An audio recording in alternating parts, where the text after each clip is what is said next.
Boxing King Media in association with Boxro. Got Mr. Joe Diaz in the house. A big fight for your guy this Saturday. Obviously, everyone talked about the controversy in the first fight.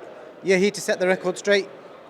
Well, this is the fight that's going to set, obviously, the record straight because, I mean, the first fight, there was no doubt that Israel was winning the fight. And, whatever happened in that round, it was nobody's fault. Nobody heard the bell. There was a lot of noise in the venue, a small venue. The crowd was excited. So the referee didn't hear the bell. We didn't hear the bell. And obviously the fighter didn't hear the bell. So, I mean, it was just a matter of time. Soro was hurt. Israel was only getting better as the rounds were going. So, they weren't happy with the way it ended. And now we're going to set the record straight. Now we're gonna make it more decisive and show the people what Israel MATCHROOM can do. Thank you.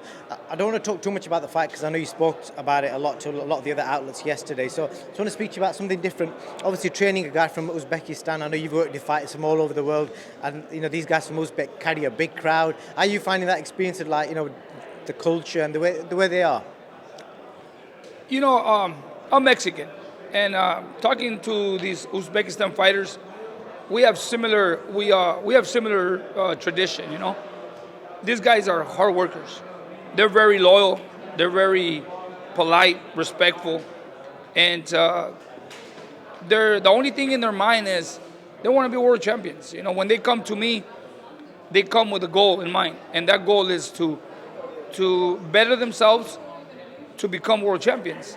That's why they work so hard. They make my job easy because, me as a trainer I put in the work in the gym. And the rest is their discipline. They're 100% disciplined. They don't really have problems with the weight like other fighters that I had in the past. These guys are serious. They got a lot of goals in mind, and they want to be known in the world due to the sport. It's quite fairly said. It's like you said about loyalty there. I see that a lot of them still have their amateur trainers following them around the world. I was recently with Bakadir Jalalov in Dubai, and he had his entire amateur trainers, all the entire crew are following him about. They form a family.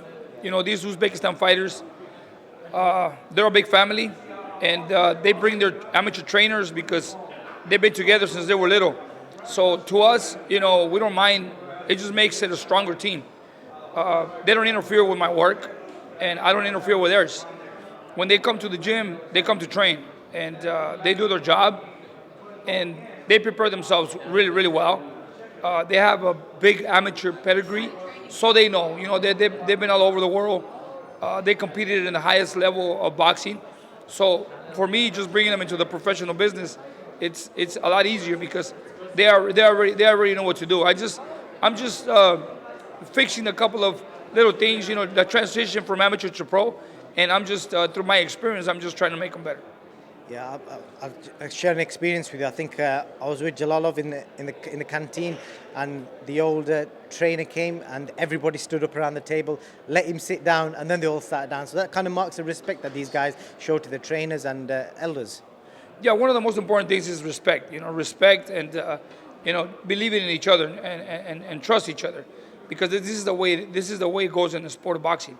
You gotta believe it. You gotta believe in each other, believe in your team, and make it a family where everywhere we go, we work together and we fight together. Jalalov, obviously, when early in his career as a professional, he was with me. He went back. He competed in the Olympics.